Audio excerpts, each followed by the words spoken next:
Welcome back दोस्तों। मैं जय आज की क्लास में आपका स्वागत करता हूं। दोस्तों, हम नंबर सिस्टम पे स्टडी कर रहे थे। आज हमारा नंबर सिस्टम पे 5वीं क्लास है। इससे पीछे की वीडियो में दोस्तों हमने इकाइकांक ज्ञात करना सीख लिया, भाग की लंबी विधि पे प्रश्न सॉल्व कर लिए। आज का हमारा टॉपिक है दोस्तों शेषफल प्रमेय। शेषफल से संबंधित जो प्रश्न हैं उन पे हमारा आज का टॉपिक है। तो चलिए शुरू करते हैं। दोस्तों, इस टॉपिक में हमें सिर्फ एक चीज़ का ध्यान रखना है, हमें अपना कॉन्सेप्ट क्लियर करना है। अगर कॉन्सेप्ट हमारा क्लियर हो गया तो फिर इस टॉपिक में कुछ रखा नहीं है, सब कुछ बहुत आसान सा हो जाएगा। देखिए, पहला प्रश्न मैंने दिया यहाँ पे, 35 में अगर 6 से भाग दें, 35 में 6 से भाग दें तो शेषफल क्या होगा। तो ये तो हम लोग बचपन से पढ़ते आ रहे हैं कि सीधे सीधा हमने भाग दे दिया, 6 5 30 बचा 5, वो हमारा 5 जो बच गया ये हमारा शेषफल हो गया। ठीक है, लेकिन इसका एक और शेषफल होगा दोस्तों। 35 में से 30 को घटाया तो 5 बचा, ये तो हमारा एक शेषफल हुआ। इसका दूसरा शेषफल क्या होगा? दूसरा ये होगा दोस्तों कि 6 5 30 और 6 छड़ा के 36, 36 जो बनेगा दोस्तों 35 से, यानी एक ज़्यादा, 35 से एक ज़्यादा, एक ज़्यादा है ना। अगर 36 35 की जगह 36 दिया होता तो ये पूरी तरीके से 6 से कट जाता, लेकिन दिया है 35, यानी 35 से एक ज़्यादा 36 है। तो हम क्या करेंगे, जो अंतर है उसको लिखेंगे, वो हमारा शेषफल होगा। लेकिन चूंकि 35 से एक ज़्यादा है, ये 35 से एक ज़्यादा है, 36 में से 35 घटाएंगे तो क्या मिलेगा हमें? 1 मिलेगा। लेकिन ये 35 से एक ज़्यादा है ना, ये 36 एक ज़्यादा है, ये एक ज़्यादा है 35 से 36। तो ये एक हम यहाँ पे लिखेंगे तो, लेकिन यहाँ पे हम माइनस का निशान लगाएंगे, निगेटिव। ठीक है, ये हम निगेटिव यहाँ पे निशान लगाएंगे, माइनस, और ये हमारा होगा दूसरा शेषफल। ठीक है, पहला शेषफल हमारा क्या होगा? 35 में हमने 6 से भाग दिया तो 6 5 30, 35 में से चूँकि हम 30 को घटा रहे थे, वहाँ पे 35 बड़ा था, 30 छोटा था, 30 को हम घटाए तो हमें मिला 5। ये हम 5 को प्लस में दिखा दे रहे हैं, 5 मिला। ये हमारा पहला शेषफल प्लस 5। दूसरा शेषफल क्या हुआ? 6 छड़ा के 36, 35 में अगर हम 1 जोड़ देते तो वो 36 पूरा पूरा कट जाता। ठीक है, 36 जो है पूरा पूरा कट जाता, 35 में यानी 1 जोड़ें तो 36 से पूरा पूरा कटेगा, 36 जो है पूरा पूरा कट जाएगा ना 6 से। तो वो जो अंतर है 1, वो ऋणात्मक है, क्योंकि ये 35 से दिया हुआ है ना, 35 से एक ज़्यादा है 36, तो वो ऋणात्मक अंतर है ना दोस्तों। 35 से दिया हुआ है, 1 36, तो ये ऋणात्मक अंतर को -1 लिख लेंगे। ये दोनों हमारे शेषफल होंगे दोस्तों। अब हम लोगों ने तो बचपन में यही पढ़ा है, धनात्मक शेषफल, ये तो कभी हम लोगों ने पढ़ा नहीं है। अब इसकी ज़रूरत क्या आन पड़ती है दोस्तों, ये हम आगे के वीडियोज़ में देखेंगे। ये मेरे ख्याल से आपको कॉन्सेप्ट क्लियर हो गया होगा कि ये धनात्मक क्यों है और ये ऋणात्मक क्यों है। ध्यान से सुनिएगा दोस्तों, एक बार फिर से मैं बता रहा हूँ। 35 में हमने 6 से भाग दिया तो 6 5 30, 30 तो पूरी तरीके से 6 से कट गया, 5 बचा, 35 में से 30 घटाया, 5 बचा, वो 5 हमने यहाँ पे लिख लिया। लेकिन 35 में से हम 30 को घटा रहे थे, यहाँ पे 35 बड़ा था, उसमें से हम 30 को घटाएं तो ये 5 बचा, ये हमारा धनात्मक हुआ। ये ऋणात्मक क्यों है?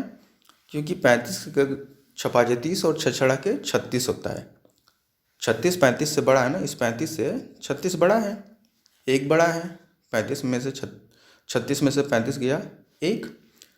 लेकिन ये 35 से 36 जो है एक बड़ा है, तो ये एक जो है ये ऋणात्मक वैल्यू में -1 लिखेंगे यहाँ पे, और ये हमारा जो है शेषफल दूसरा हो जाएगा। एक शेषफल तो हो गया (5) और दूसरा शेषफल हो गया (1). ठीक है, ये आपकी समझ में आ गया होगा। आगे देखते हैं। अब दूसरा प्रश्न मैंने यहाँ पे दिया हुआ है 111 गुणे 151, उसमें हमें 5 से भाग दे रहे हैं, तो शेषफल क्या होगा। तो डिविजिबिलिटी का रूल्स आप लोगों ने पढ़ा है दोस्तों, पिछले वीडियो में मैंने बताया भी है। 5 जो डिविजिबिलिटी का रूल फॉलो करता है उसमें क्या है कि इकाई का अंक या तो 0 होना चाहिए या तो 5 होना चाहिए। तो सीधा सीधा 111 में 110 जो है 5 से कट जाएगा, बचेगा क्या 1,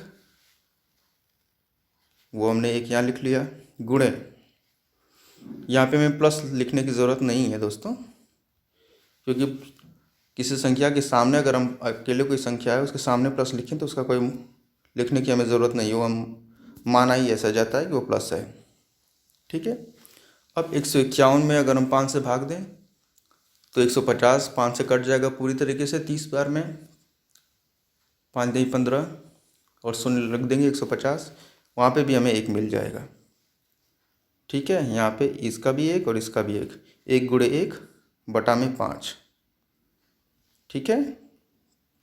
अब हमें अंश से कोई मतलब नहीं, इसमें 111 गुणे 151 कुछ भी दिया हो, अगर हम एक बार भाग दे लेते हैं हर से, जो हमारा शेष बचता है हमें उसी से मतलब है। ठीक है। अब हमें इस अंश से कोई मतलब नहीं है।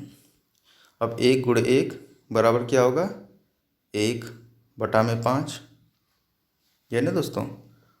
अब 1 बटा में 5 में ये जो अंश बचता है ये 1, ये धन में है, और ये अंश जो अगर ऊपर जो बचता है, ठीक है, यही हमारा उत्तर होगा शेषफल, यही हमारा उत्तर होगा। यानी 111 गुणे 151 डिवाइडेड बाई 5, इसमें शेषफल कितना आएगा हमारा 1 आएगा, इसका शेषफल जो आएगा 1 आएगा, यही हमारा उत्तर होगा।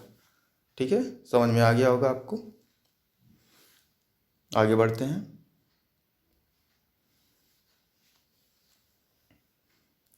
अब दोस्तों मैं आपको बताता हूँ यहाँ पे कि हमें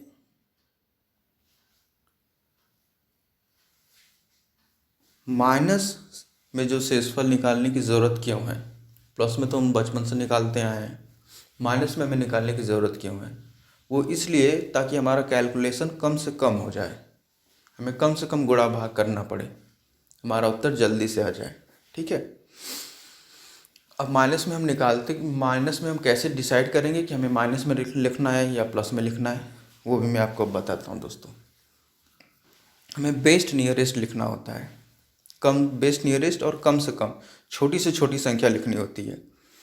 अगर प्लस आपका छोटा है, अगर मान लीजिए 2 शेषफल प्रमेय शेषफल आपके आते हैं, एक 4 है और दूसरा -1 है, तो हम -1 को लिखेंगे। ठीक है। क्योंकि 4 से -1 छोटा है ना, 4 से 1 की संख्या छोटी है ना। यहाँ कहीं पे 4 है और कहीं पे 6 हो, तो हमें 4 लिखना है। 4 इसलिए लिखना है क्या, ताकि हमारा कैलकुलेशन कम हो जाए। ठीक है। इसीलिए हम निकालते हैं माइनस और प्लस दोनों में। अब यहाँ पे मैं आपको दिखाता हूँ कैलकुलेशन हमारी कम कैसे होती है और अधिक कैसे हो जाएगी। 97 इंटू 104 डिवाइडेड बाई 7, ये दिया हुआ है, इसका शेषफल निकालिए। दिया हुआ है ना, इसका शेषफल निकालिए। तो कैसे निकालेंगे, 97 में 7 से भाग दिया तो 13 सते 91, 91 होता है ना। 91 में से ये 97 में से 91 जाएगा, बचेगा 6। चूँकि 97 में से हम 91 घटा रहे हैं तो हम यहाँ पे +6 लिख लिए, हमारा शेषफल धनात्मक है, 6 लिख लिए। वैसे ही 104 में हम 7 से भाग देंगे तो कितना आएगा, 104 में 7 से भाग दिया तो 98 बार में जाएगा, 98 तक जाएगा ना। 104 में 7 से भाग दें, 7 एक कम 7, 10 में से 7 गया 3, 34, 34 के बाद 7 त्रिक 21, 7 चौक 28, 14 सते 98, इसीलिए मैंने 98 कहा। 14 7 98, बचा हमारा 104 में से 98 घटा 6, 6 बचा ना। अरे भाई 104 में जब हम 7 से भाग देंगे तो कितनी बार जाएगा? 14 7 98 होता है ना। 104 में से हम अब 98 घटा देंगे तो बचेगा कितना? 6 बचेगा। ये 6 हमने यहाँ पे लिख लिया, ये 6 हमने यहाँ पे लिख लिया, ठीक है। ये भी 6 हो गया, ये भी 6 हो गया, दोनों धनात्मक हैं। 6 गुणे 6 36 हुए। 36 में अब हम 7 का भाग दें। 6 गुणे 6, ये 6 और ये 6 दोनों मिलकर 36, 6 गुणे 6 बराबर 36, ये 36 लिख लिया। डिवाइडेड बाई, डिवाइडेड का निशान ले लिया। 7, यहाँ पे 7 लिख दिया। अब हम क्या करेंगे? 36 में 7 से भाग देंगे तो कितनी बार जाएगा? 7 एकम 7, 7 दूना 14, 7 त्रिक 21, 7 चौक 28, 7 पाँचे 35, 35 तक गया। एक हमारा बच गया, वो हमारा शेषफल यहाँ पे 1 आ गया, ठीक है। ये पहला तरीका था सॉल्व करने के लिए, ठीक है। अब हम दूसरे तरीके को देखते हैं। मैं कलर चेंज कर दूं। दूसरे तरीकों को देखते हैं। दूसरा तरीका यहाँ पे, अब यहाँ पे हमने 6 लिया था, 6 लिया था धनात्मक। अब हम ऋणात्मक में जाके देखते हैं, ठीक है, कि हमारी कैलकुलेशन कैसे कम हो जाती है। ये देखिए, 97 गुणे 104 डिवाइडेड बाई 7। अब 97 में हम 7 का भाग दे रहे थे तो 63 91 तक जा रहा था ना। 91 तक जा रहा था। 91 जो है आपका 7 से कट जाएगा 13 बार में। उसके बाद तो वहाँ पे 6 बच रहा था। अब उसके बाद कौन सा? 98। उसके बाद 98 जो है वो 7 से कटेगा, लेकिन यहाँ पे तो संख्या 97 दी हुई है। यहाँ पे संख्या 97 दी हुई है ना। देखिए, भाग दे 63 91, ये 7 का अगर हम भाग दें तो 13 बार में 91 जाएगा और 14 बार में 98 चला जाएगा। 97 से 1 ज़्यादा, चूँकि वो 1 ज़्यादा है तो 98 में से हम 97 घटाएंगे, वो हमारा 1 मिल रहा है। चूँकि उसमें 98 में से हमें 97 घटाने की ज़रूरत पड़ रही है। 97 से वो 98 1 ज़्यादा है, इसलिए हम यहाँ पे 1 लिखेंगे, लेकिन ऋणात्मक। ये हमारा ऋणात्मक शेषफल होगा। चूँकि हम यहाँ पे 97 में से 91 को घटा रहे थे, 97 में से 91 को घटा रहे थे, इसलिए ये हमारा धनात्मक था। और यहाँ पे 98 में से 97 को घटा रहे हैं, ठीक है, तो ये हमारा शेषफल ऋणात्मक होगा, ठीक है। समझ में आ गया होगा। वैसे ही 104 7 का हम जो भाग दिए थे तो 98 तक गिर जाता है। 104 में अगर हम भाग देंगे 7 से तो 14 बार में 98 बनेगा। यहाँ पे हमारा +6 शेष बच रहा था। चूँकि 104 में से 98 को घटा रहे थे ना, 104 में से 98 को घटा रहे थे तो हमारा 6 बचता, तो हमने शेष +6 लिख दिया यहाँ पे। अब यहाँ पे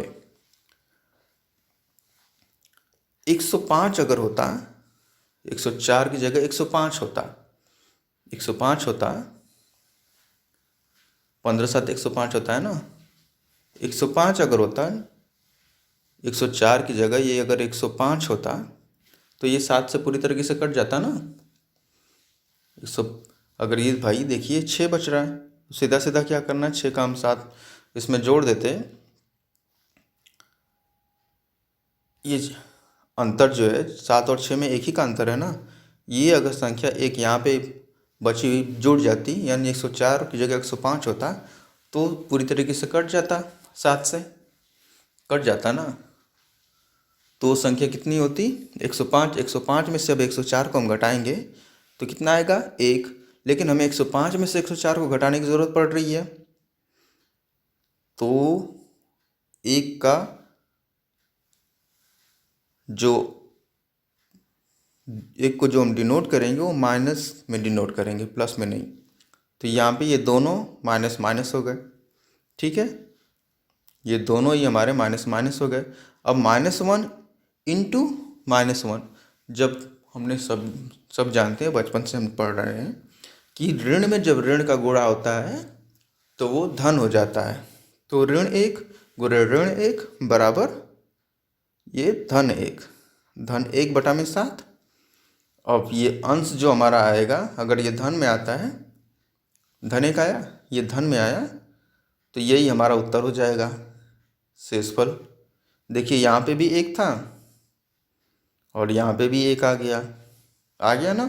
उत्तर तो हमारा दोनों से आया, दोनों से हमारा उत्तर आया ना। लेकिन हमें कैलकुलेशन किस में ज़्यादा करनी पड़ी। अगर ये बड़ी संख्याएं होती, जैसे मान लीजिए आपका दे देता कि 1025 में आप 35 से भाग दो, तो वहाँ पे जो शेषफल होता उसमें तो कैलकुलेशन में ज़्यादा करनी पड़ती ना। अब सोचिए भाई कि आपको 35 में अगर 32 में 32 से गुणा करना पड़े तो ज़्यादा कठिन है, कि आपका 2 में 2 से गुणा करना पड़े तो ज़्यादा कठिन है। 32 में 32 से गुणा करेंगे तो ना ज़्यादा टाइम लगेगा आपका। 2 में तो 2 दूना 4 हो गया। अब 32 में 32 का गुणा जब तक कॉपी पेन उठा के करेंगे तब तक हमारे एग्जाम में कितना टाइम पास हो जाएगा ना। तो इसलिए यहाँ पे हमें ऋणात्मक शेषफल की ज़रूरत पड़ती है। ठीक है, अब हम देखते हैं इसको एक और तरीके से हम सॉल्व कर सकते हैं। वो हम तरीका देखते हैं कैसे होता है।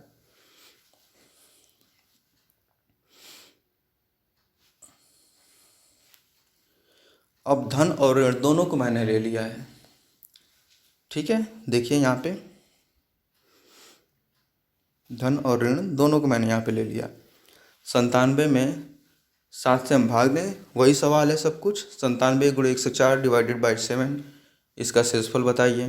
तो 97 में हम 7 से भाग दें तो 91, 63 91, 91 में से हम 97 को घटाएंगे। 97 में से हम 91 को घटाएंगे, उल्टा बोल गया। 97 में से हम 91 को घटाएंगे तो 6 बचेगा प्लस 6। अब दूसरे को मैंने ऋणात्मक ले लिया। ये मैं सिर्फ आपको दिखा रहा हूँ कि कैसे हो सकता है, क्योंकि इस तरह की कैलकुलेशन आगे वाले सवालों में आने वाली है।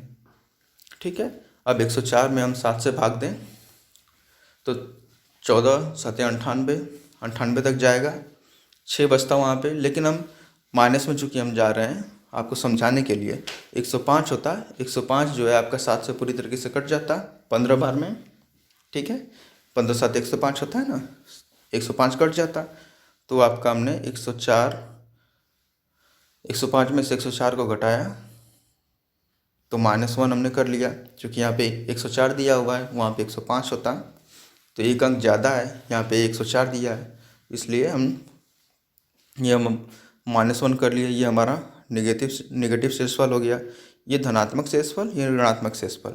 अब धन और ऋण का हमने पढ़ा हुआ है, ऋण में ऋण का गुणा होगा तो धन हो जाएगा, लेकिन धन में ऋण का गुणा हो या ऋण में धन का गुणा हो तो उत्तर ऋण में आएगा। ठीक है, ऋण में ऋण का गुणा हुआ तो उत्तर धन में होगा, लेकिन धन में ऋण का गुणा हो या ऋण में धन का गुणा हो तो उत्तर ऋण में आएगा। तो +6 इंटू -1 -6 हो जाएगा। यहाँ पे हमने -6 लिख लिया। ठीक है, -6 लिख लिया। -6 डिवाइडेड बाई 7, -6 डिवाइडेड बाई 7 लिख लिया। अब यहाँ पे ये अंश -6, ये भी हमारा शेषफल है दोस्तों, लेकिन हम शेषफल को माइनस में तो लिख नहीं सकते ना, माइनस में हम नहीं लिखेंगे शेषफल को। तो हम क्या करेंगे, शेषफल को प्लस में लाने के लिए ये जो हर है जिससे हमें भाग देना था, ये जो हर है जिससे हमें भाग देना था, यहाँ पे जो 7 है वही हमारा हर है ना, इसी से हम भाग दे रहे हैं ना। इसमें से हम क्या करेंगे, ये जो अंश है जो माइनस में आया हुआ है इसको घटा देंगे, इसको हम घटा देंगे। इस हर में से जो अंश आया हुआ है, ये हर में से माइनस में जो अंश है उसको हम घटा देंगे। तो 7 में से 1 गया, 7 में से 6 गया, 7 में से 6 गया 1। देखिए हमें उत्तर मिल गया शेषफल 1। ये भी हमारा शेषफल है। हर में से अंश को घटा दिया, हमें मिला 1। अगर ये पीछे हमने नहीं घटाया है, क्यों? क्योंकि पीछे जो थे वो अंश में हमें धनात्मक मान प्राप्त हुआ था, जो इकाई में प्राप्त हुई थी, जो अंक प्राप्त हुए थे वो धनात्मक थे। लेकिन अंश में अगर ऋणात्मक हमें प्राप्त होता है मान, तो हम क्या करेंगे? हर में से उस अंश को घटा देंगे। हर में से अंश को घटा देंगे, ठीक है? हर में से अंश को घटा देंगे तो जो मान मिलेगा वो हमारा शेषफल होगा। समझ में आ गया होगा आपके? ना आए तो मेरे कमेंट बॉक्स में बताइएगा, मैं आपको फिर से एक्सप्लेन कर दूंगा, ठीक है? और आगे आओ तो मेरे चैनल को सब्सक्राइब कर लीजिएगा, इस वीडियो को लाइक ज़रूर करिएगा और शेयर भी करिएगा, ठीक है? अब आगे बढ़ते हैं। अब देखिए, अब यहाँ पे थोड़ा सा जटिल हो जाएगा कैलकुलेशन। अब यहाँ पे हमें धनात्मक और ऋणात्मक दोनों की ज़रूरत पड़ेगी। पिछला वाला एग्जाम्पल मैंने इसलिए दिया था ताकि आगे आने वाले कैलकुलेशंस आपको अच्छे से समझ में आए, ठीक है? तो चलिए शुरू करते हैं। दिया हुआ है 56 into 62 into 72 into 32 divided by 7। 52 गुणे 62 गुणे 72 गुणे 32, इसमें हम भाग दे रहे हैं 7 से। तो कह रहा है कि शेषफल बताओ। ये मैंने एग्जाम्पल ले लिया है, आप कोई भी एग्जाम्पल ले सकते हो अपने। जब इस तरह के सवालों को हल करिएगा तो अपने दिमाग से कोई भी अंक ले लीजिएगा और इसको सॉल्व करिएगा इन्हीं आधार पे। तो जब आप सॉल्व करेंगे तो आपकी प्रैक्टिस बन जाएगी, आपको अच्छे से खुद अपने आप अच्छे से समझ में आने लगेगा, ठीक है? अब यहाँ पे हम आते हैं कि धनात्मक और ऋणात्मक शेषफल क्यों लेते हैं। तो मैंने आपको पीछे बताया कि कैलकुलेशन हमारी कम से कम हो। तो कैलकुलेशन कम से कम कब होंगी? जब मान हमारा धनात्मक हो या ऋणात्मक हो, कोई भी हो, लेकिन छोटा से छोटा होगा, ठीक है?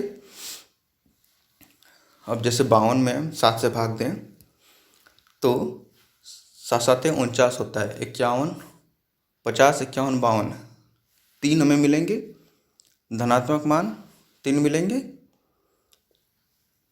और 7 8 56 भी होता है। तो 52 और में 4 हम जोड़ेंगे तो 56 होगा, तो -4। वहाँ पे हम +3 की जगह -4 भी लिख सकते थे, लेकिन हमने यहाँ पे +3 लिखा है। +3 इसलिए लिखा है कि 3 जो है 4 से छोटा है, तो कैलकुलेशन हमें कम करनी पड़ेगी, ठीक है? अब वैसे ही 62 देखते हैं। 62 में हम 7 से भाग दें तो 7 7 49 7 8 56, 56। 62 में हम 7 से अगर हम भाग देते हैं तो क्या होगा? 7 7 49 7 8 56 7 9 63। तो यहाँ पे हमें 2 शेषफल प्राप्त कौन कौन से हो सकते हैं? एक 7 8 56, 56 में अगर हम कितना जोड़ेंगे? 57 58 59 60 61 62। या तो हम 6 जोड़ दें तो 62 बनेगा, यानी कि हमारा एक शेषफल तो 6 हो जाएगा। दूसरा हमारा क्या होगा? 7 9 63। अगर 62 की जगह संख्या 63 होती, 62 की जगह संख्या 63 होती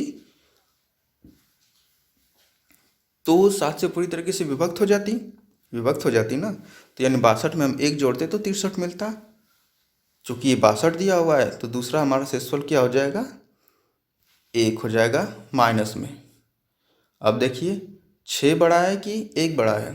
तो 6 बड़ा है, तो इसमें जो छोटी संख्या कौन सी होगी? 6 या 1? 1 छोटी है, तो हमने इसको, ये जो -1 है इसको उठा लिया, इसको हमने उठा के यहाँ पे रख दिया, ठीक है? यहाँ पे हमने इसको उठा के रख दिया तो हमें मिल गया +3 इंटू -1, ठीक है? अब देखते हैं तीसरा 72 बटा में 7। अगर यहाँ पे हम +6 लिखते तो कैलकुलेशन थोड़ा बड़ा हो जाता हमारा ना, अब 3 का तो सीधे 1 में गुणा करेंगे 3 मिल जाएगा हमें। अब चूंकि यहाँ पे -1 है तो 3 गुणे -1 बराबर -3 हो जाएगा। अब ऐसे हम लिखते 6 दूनी 12 6 3 18 में लिखना पड़ता, फिर हम 7 से भाग देते, आगे कैलकुलेशन और भी बढ़ जाती। तो -1 में लिख लिया। अब 72/7, ठीक है, 72/7 तीसरा हमारा आता है ये 72, ठीक है, इसके बटा में ये 7, इसको हम थोड़ा सा वो कर लें, ये 72 है, उसके बटा में 7 है, ठीक है। तो 72/7, तो 7 दाम में 70, 72 में से 70 कितना कम है, 2 कम है ना। चूँकि 72 में से 70 को हम घटा रहे हैं तो प्लस में आ जाएगा। अब इसकी जगह एक और शेषफल होता, 7 दाम में 70 और 7 11 में 77, 77 72 से कितना बड़ा है, 5, यानी कि वहाँ पे हमें मिलता 77 में से 72 को घटाते तो 5 मिलता और वो अंक हमारा माइनस में हो जाता। लेकिन हमें देखना है कि 2 बड़ा है कि 5 बड़ा है, तो इसमें 5 बड़ा है, तो हमें छोटी संख्या लेनी है तो हम 2 ले लेंगे, ठीक है। 2 हमने यहाँ पे लिख लिया, ठीक है, 2 लिख लिया। अब आते हैं 32/7, ठीक है, 32/7 आते हैं, ये जो 32 है उसके बटा में 7। तो अब देखते हैं 7 दूना के 14, 7 त्रिक 21, 7 चौक 28 और 7 पाँचे 35 हो जाता, ठीक है। 7 चौक 28, 7 पाते 35 हो जाता है। यहाँ पे देखिए मैंने 7 चौक 28, 7 पाँच 35। अब देखिए इसको यहाँ पे -3 लिखा हुआ है, क्यों लिखा है। अब 32 में ये देखिए 7 चौक 28, 32 में से अगर हम, ये कलर समझ नहीं आ रहा, दूसरा कलर लेते हैं, 32 में से 7 चौक 28 हम घटाते तो हमें कितना मिलता, 4 मिलता, ठीक है। और वहीं पे 7 पाँचे 35 अगर हम जाते हैं, 35, 32 से 35 कितने अंक अधिक है, 32 से 35 कितने अंक अधिक है, मैं कहूँ तो ये -3, यही ना अंक है। ये 32 में से 35 को घटाएंगे तो कितना हमें प्राप्त होगा, -3, यही प्राप्त होगा ना। 32 में अगर हम 3 जोड़ दें तभी तो 35 होगा, और 35 7 से कट जाएगा पूरा, तो -3 ये मिला हमें। अब -3 में ये 3 बड़ा है, ये 4 बड़ा है, तो 4 बड़ा है, हमें रखनी कौन सी संख्या है, छोटी संख्या रखनी है, तो हमने -3 रख लिया। अब यहाँ पे देखने वाली बात है दोस्तों, ये अगर हम कहते कि हमें सारे प्लस ही रखने हैं तो हमारे कैलकुलेशन कैसे बड़ी हो जाती, ये 3 हो जाता, -1 की जगह 6 हो जाता, ये 2 हो जाता, और ये -3 की जगह 4 हो जाता। तो 6 मार 36 18, 18 दूना के 36, 36 चौका, फिर 36 में हम 4 का गुणा करते तो काफ़ी लंबा हमारा प्रोसेस हो जाता, ठीक है। उसके आगे भी हमारे प्रोसेस होते, लेकिन हमने माइनस छोटी अंकों को रखा है यहाँ पे, माइनस प्लस दोनों मिला के हमने छोटी अंकों को रखा है, तो हमारा कैलकुलेशन कैसे छोटा हो गया, -3 यानी हमने यहाँ पे रख लिया। अब डिवाइडेड बाई 7 है, 7 हमने यहाँ पे रख दिया, ठीक है। तो जब 7 हमने यहाँ पे रख दिया तो क्या बनता है, -3 3 गुणे -1, 3 गुणे -1 कितना होगा, 3 में जब हम ऋण 1 का गुणा करेंगे तो ऋण 3 हो जाएगा। मैंने पीछे बताया कि धन गुणे ऋण बराबर ऋण 3 हो जाएगा। अब ऋण 3 में धन 2 का गुणा होगा, ऋण 3 में धन 2 का गुणा होगा तो कितना हो जाएगा, ऋण 3, 3 गुणे 2 बराबर 6, लेकिन वो भी ऋण में हो जाएगा। अब ऋण 6 गुणे ऋण 3 बटा में 7 में मिला। अब चूंकि देखिए ये भी ऋण है, ये भी ऋण है, तो दोनों का आपस में गुणा होगा तो क्या हो जाएंगे, दोनों धन हो जाएंगे, छः दो नौ के 12, 36, 18, ये 18 मैंने यहाँ पे लिख लिया, और डिवाइडेड बाई 7 है, 7 मैंने यहाँ पे लिख लिया। ठीक है, तो 18/7 में हो गया। हमें मिला क्या? 18/7। अब 18 हम 7 से भाग देंगे तो 7 दूना के 14, 2 बार गया, और बचा कितना? 4। वो 4 हमारा शेषफल मिल गया। ये शेषफल है, यही हमारा 4 इस सवाल का उत्तर हो जाएगा। ठीक है, हमेशा याद रखिएगा, शेषफल हम जो उत्तर में लिखेंगे वो हमेशा हम धनात्मक लिखेंगे, ऋणात्मक हम नहीं लिखेंगे। ठीक है, अगर ऋणात्मक आता है तो हर में से हम उसे घटाएंगे। ठीक है, तो ये हमारा 4 आ गया। अगर यहीं पे -18 होता तो हम क्या करते?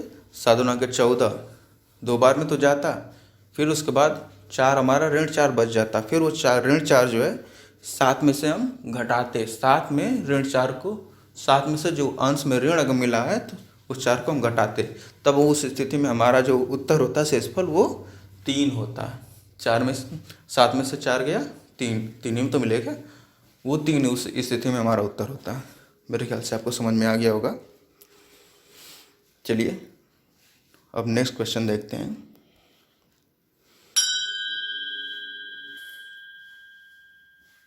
टाइप 2 में अब देखते हैं दोस्तों, अब जो घात वाले प्रश्न हैं उनको हम कैसे करेंगे। अभी तक तो सिंपल क्वेश्चन थे जिनको हमने देख लिया, जैसे 20, 24, 104। अब इनको हम देखते हैं कैसे होंगे ये सॉल्व। तो यहाँ पे दिया है 6 पे 24 का घात डिवाइडेड बाई 5, इसका शेषफल क्या होगा? इसका कह रहा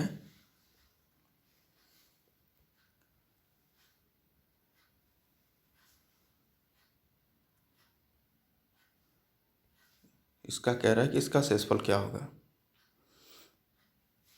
एक कलर ले लूँ। 6 पे 24 डिवाइडेड बाई 5 कह रहा है कि इसका शेषफल क्या होगा। तो इसमें हमें कुछ नहीं करना है दोस्तों, अभी फ़िलहाल आप अंश को भूल जाइए, जो अंश दिया है उसको भूल जाइए। 6 में 5 से हम भाग देंगे तो कितना बचेगा? शेष कितना आएगा? 1 ही आएगा ना, 1 हमें मिला। अब इस पे यह जो अंश है उसको हम लिखेंगे 1 पे 24 का घात डिवाइडेड बाई 5। ठीक है, करना क्या है, जो सीधा जो अंश दिया हुआ है उस अंश में हम हर से भाग देंगे। ठीक है, तो मैं क्या मिला? 6 में 5 से भाग दिया, 1 मिला, 1 हमने यहाँ पे रख लिया। अब इसका जो अंश था, अंश पे जो घात थी, उस घात को हमने 1 के ऊपर रख लिया और डिवाइडेड बाई 5 कर दिया। जो ये 5 यहाँ था वो 5 हमने यहाँ पे लिख दिया। ठीक है, अब 1 पे 24 का घात होगा दोस्तों, तो 1 पे 24 का घात हो या 2400 का घात हो, वो तो 1 ही आएगा। 1 का 1 में कितना बार गुणा हो, उत्तर तो 1 ही आना है, डिवाइडेड बाई 5। अब देखिए दोस्तों, ये 1 पॉजिटिव है, तो ये 1 जो है ये ऊपर वाला, यही हमारा शेषफल हो जाएगा, यही हमारा उत्तर हो जाएगा। बहुत सिंपल सा है दोस्तों, समझ में आ गया होगा। ये 1 ही हमारा उत्तर हो जाएगा। अब इसमें दूसरे तरह के क्वेश्चन आएंगे दोस्तों, वो देखते हैं। अब यहाँ पे मैं एग्जांपल दूँ, 8 पे 150 की घात है और उसमें हम 9 का भाग दें तो क्या शेषफल होगा। 8 पे 150 की घात है, उस पर 9 से हम भाग दें तो क्या शेषफल होगा।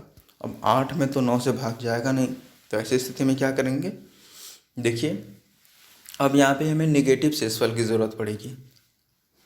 पीछे तो भाग चला गया इसलिए हमने पॉजिटिव शेषफल रख लिया, लेकिन यहाँ पे हमें नेगेटिव शेषफल की ज़रूरत पड़ेगी। 8 की जगह अगर 9 होता तो 9 में तो 9 का भाग चला जाता ना, पूरा 1 मिलता हमें आपका वो, और शेषफल तो हमारा 0 हो जाता, एक भागफल होता, शेषफल हमारा 0 हो जाता। तो अब 8 में 9 का हम भाग दें तो यानी अगर 9 होता है ऊपर तो 8 में हम 1 जोड़ेंगे तो 9 मिलेगा ना, जैसे मैंने पीछे बताया, वो 1 तो हम लिखेंगे लेकिन माइनस में लिखेंगे। अब माइनस पे 150 की हमारी घात हो गई डिवाइडेड बाई नीचे 9, ये 9 जो है इसको हम यहाँ पे लिख देंगे। ठीक है, अब -1 है दोस्तों, -1, अब पीछे नियम मैंने बताया, हम लोग बचपन से पढ़ते आ रहे हैं, माइनस गुणे माइनस बराबर प्लस होता है। लेकिन माइनस में माइनस गुणे माइनस अगर माइनस 3 बार गुणा हो जाए तो माइनस माइनस प्लस तो होगा, लेकिन फिर आगे आके माइनस में गुणा होगा तो फिर वो माइनस हो जाएगा। तो इस तरह में ध्यान देना होगा दोस्तों कि ऊपर जो है ये जो संख्या दी गई है, ये जो अंश में जो घात दिया हुआ है वो हमारा सम है या विषम है। माइनस की स्थिति में हमें ऊपर वाली जो घात है उसको देखना होगा कि वो सम है कि विषम है। सम है मतलब जो 2 से कट रही है तो सम है, 2 से नहीं कट रही है तो विषम है। अगर माइनस की घात में ऊपर विषम संख्या होगी तो इसका मतलब जो अंश में गुणा करेंगे तो वो भी हमारा माइनस में ही आएगा। क्योंकि देखिए -1 गुणे -1 गुणे -1 गुणे अगर -1 करते हैं 2 बार माइनस माइनस का गुणा करेंगे, या 4 बार करें या 6 बार करें या 8 बार करें या 10 बार करें या 100 बार करें, अगर ये संख्याएं सम होंगी तो माइनस गुणे माइनस तो प्लस बन जाएगा। लेकिन वहीं अब 2 की जगह 3 बार गुणा करें माइनस गुणे माइनस तो माइनस गुणे माइनस बराबर प्लस, और प्लस में फिर माइनस का गुणा हुआ तो माइनस हो गया। ठीक है, तो अगर सम है तब तो ये माइनस जो है आपका प्लस में बदल जाएगा। ठीक है, तो ये ऊपर देखिए 150 जो है आपका सम है ना, तो माइनस जो यहाँ पे प्लस में बदल जाएगा। 1 में आपका ये जो हर था यहाँ पे हमने लिख लिया 1/9। तो अब ये जो 1 है ये 1 ये आपका शेषफल हो जाएगा, ये 1 ही आपका उत्तर होगा। ठीक है, समझ में आ गया होगा।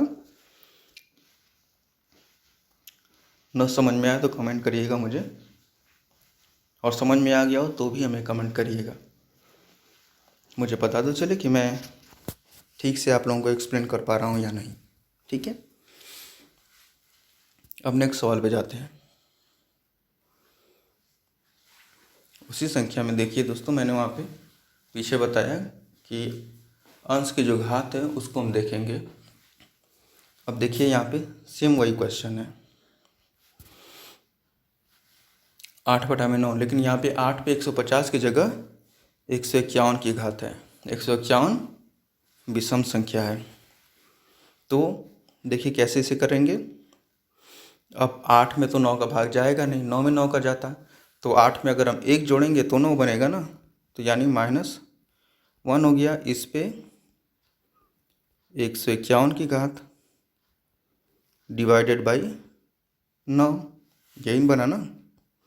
अब चूंकि ये सम तो है नहीं, इसलिए -1 गुणे -1 ही हम 151 बार करेंगे तो हमें उत्तर मिलेगा माइनस में ही -1 डिवाइडेड बाई 9। अब ये शेषफल, लेकिन हम माइनस में शेषफल तो लिखते नहीं हैं दोस्तों, शेषफल माइनस में लिखा नहीं जाएगा। ठीक है, शेषफल माइनस में नहीं लिख सकते ना, तो उसको हम प्लस में कैसे करेंगे।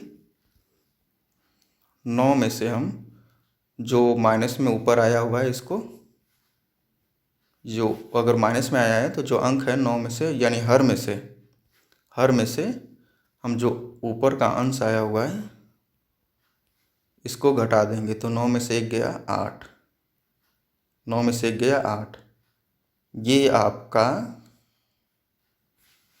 शेषफल हो जाएगा, ये आपका उत्तर हो जाएगा। ठीक है, ये आपका उत्तर हो जाएगा। समझ में आ गया होगा आपको। अब आगे बढ़ते हैं। अब देखिए एक मज़ेदार सवाल है, सवाल नंबर 8। ये क्या कहता है कि 85 पे 78 की घात, 85 पे 78 की घात दी गई है -13 डिवाइडेड बाई 86। इसका शेषफल बताओ भाई। अब इसका शेषफल कैसे निकालेंगे। अभी तक तो सिंपल सिंपल था कि सीधे अंश में हर का भाग दे रहे थे, अब यहाँ पे माइनस दे दिया गया है और यहीं पे अगर प्लस दे दिया जाए सपोज करिए तो क्या होगा, तो देखते हैं, दोनों कंडीशंस को डिस्कस करते हैं दोस्तों। यहाँ पे 85 पे 76, 85 पे 78 का घात दिया है डिवाइडेड बाई 86।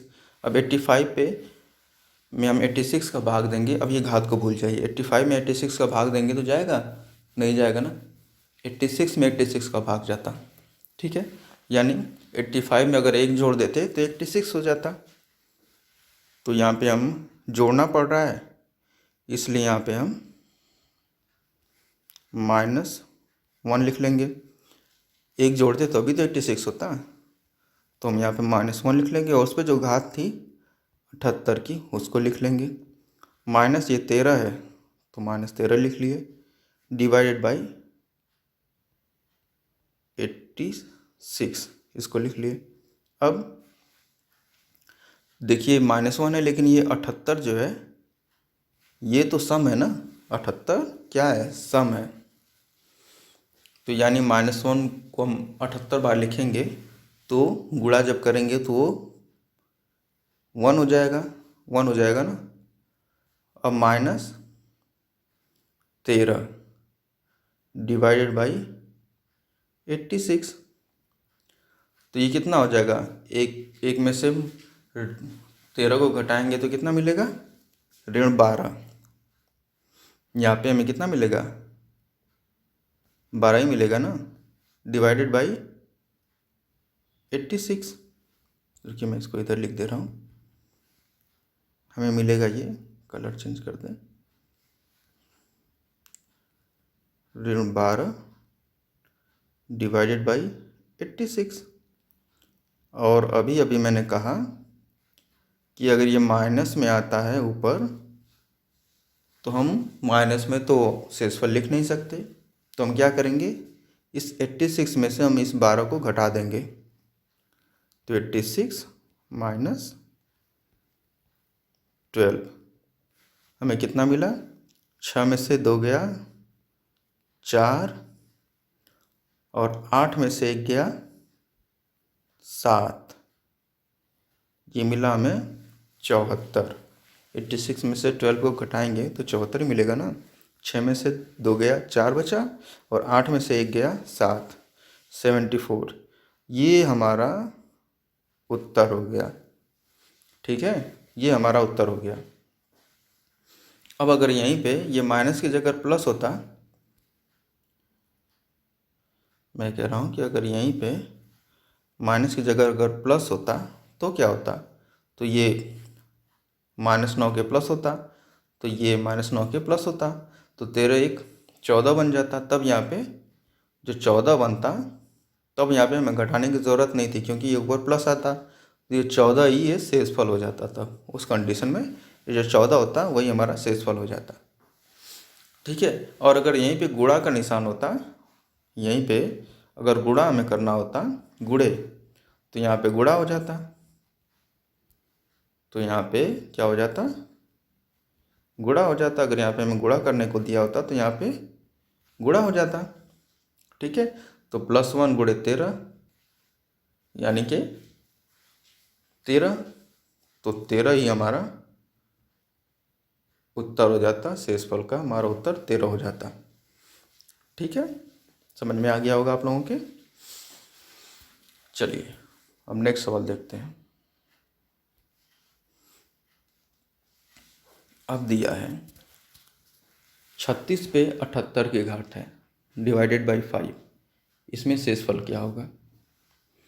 अभी तो लमसम आस ही पास के क्वेश्चंस थे कि एक या तो ज़्यादा था या तो कम था, ठीक है, लेकिन अब यहाँ पे दिया है कि 36 पे 78 की घात है, 36 पे दिया है 78 की घात है, उसमें 5 से हम भाग दें तो शेषफल क्या होगा। तो इसमें भी कुछ नहीं करना है दोस्तों, अंश में जो अभी घात दिया है उसको हम भूल जाते हैं। 36 में हम 5 से भाग देंगे तो कितनी बार जाएगा, 5 7 35, 5 7 35 गया, एक बचा वो हम एक यहाँ पे लिख लेंगे, एक पे जो 78 की घात है, ये एक पे 78 की घात हमने यहाँ पे लिख लिया, डिवाइडेड बाई ये 5 नीचे दिया था, वो 5 हमने यहाँ लिख लिया। एक पे 78 की घात हो या 1000 की घात, तो कोई फ़र्क नहीं पड़ता, वो तो एक ही आएगा। 1 डिवाइडेड 5 5 हो गया, तो ये चूँकि प्लस में है तो हमारा शेषफल 1 हो जाएगा। ठीक है, बहुत सिंपल सा था, सिर्फ कॉन्सेप्ट को समझिए, आपका सवाल सॉल्व हो जाएगा। ठीक है, कॉन्सेप्ट को समझिए, आपका क्वेश्चन जो है सॉल्व हो गया। अब चलते हैं नेक्स्ट क्वेश्चन पे। ये अब देखिए, थोड़ा सा ध्यान दीजिएगा इस पे, इसको सॉल्व करते हैं। 2 पे 48 का घात डिवाइडेड बाई 7, इसमें शेषफल निकालने को कह रहा है। तो दोस्तों एक फॉर्मूला होता है, मैंने यहाँ पे लिख भी दिया है। कोई संख्या दी है, जैसे मैंने मान लिया संख्या यहाँ पे a है, a पर mn की घात, a पर mn मतलब a पर m की घात गुणे n की घात। ठीक है, वो बराबर कितने होती है, a पर m की घात कर दें और उस पे n की घात कर दें, वो दोनों बराबर होती है। ठीक है, अब इसको समझते हैं कैसे होती है। यहाँ पे 2 है, अगर 2 पे मैं कहूँ स्क्वायर लगा दूँ, ठीक है, डिवाइडेड बाई ये 48 है, इसको अंश उसमें डिवाइड कर दूँ 2 का, तो ये 2 2 से कट जाएगा ना, 2 2 से कट जाएगा। अगर स्क्वायर इसको हम हटाएंगे ब्रैकेट को, तो गुणा का निशान लग जाएगा, 2 2 से कट जाएगा, तो इसका मतलब हो जाएगा 2 पे 48 का घात हो जाएगा ना।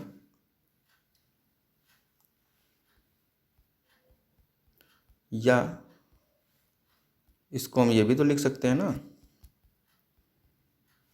2 पे 48 की घात यानी 2 का वर्ग और उस पे 24, ये भी तो हम लिख सकते हैं ना, 24 दूना के 48, 24 दूना के 48 बन जाता ना, ये 48 बटा में 2 लिखा है ना भाई हमने, 2 पे 2 का घात दे दिया और उस सब पे घात दे दिया हमने 48 बटा में 2 का, क्योंकि 2 पे 2 का घात दिया था, अब 48 बटा में 2 यानी 24 हो गया, तो 2 पे 2 का घात और उस पे 24 का घात, यही तो मैंने लिखा है इस फार्मूले में। a पर mn की घात बराबर a पर m की घात, a मान लें m अगर 2 है तो 2 पर m की घात, m हो गया हमारा 2 और n हो गया 24, यही तो मतलब है ना। समझ में आया?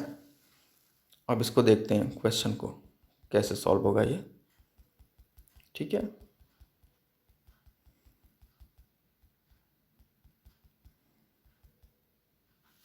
दो पे 48 की घात को हम इस तरह से और भी कई तरीक़ों से लिख सकते हैं। अब हमें देखना है कि इस सवाल में हमें किस तरह से लिखना है। तो जो ये हर है 7, हम कोशिश करेंगे कि बेस्ट नियरेस्ट हम हर जो हमारा कम से कम हम अंश में भाग दें। तो कोशिश हम जैसे पीछे देख रहे थे ना, या तो 1 लाएं, कम से कम कोई संख्या लानी हो, तो हम कोशिश करेंगे कि 1 आ जाए। ठीक है, हम हमेशा यही कोशिश करते हैं कि छोटी से छोटी संख्या मिले, तो 1 आ जाए, 2 आ जाए, जितना कम से कम हो सके वो संख्या मिले, चाहे धनात्मक हो या ऋणात्मक हो। तो हम इसी फार्मूले से अगर हम चलते हैं तो देखिए, अगर 2 की जगह 8 होता है, तो अगर 8 में हम 7 से भाग देते तो 1 हमारा बचता ना। अब 8 बनेगा कैसे, 2 गुणे 2 गुणे 2 यानी 2 पे 3 की घात हो तो 8 बन जाएगा। 2 पे 3 की घात हो तो 8 बन जाएगा ना।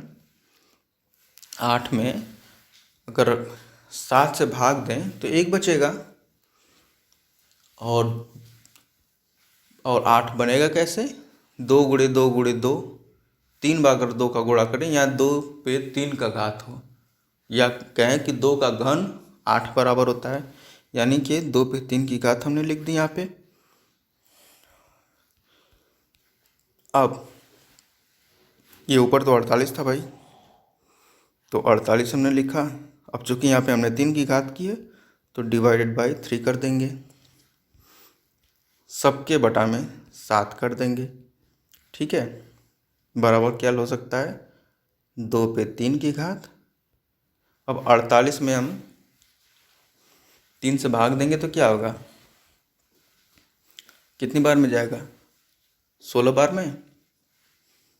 16 2 32, 16 3 48 होता है ना, 16 बार में जाएगा।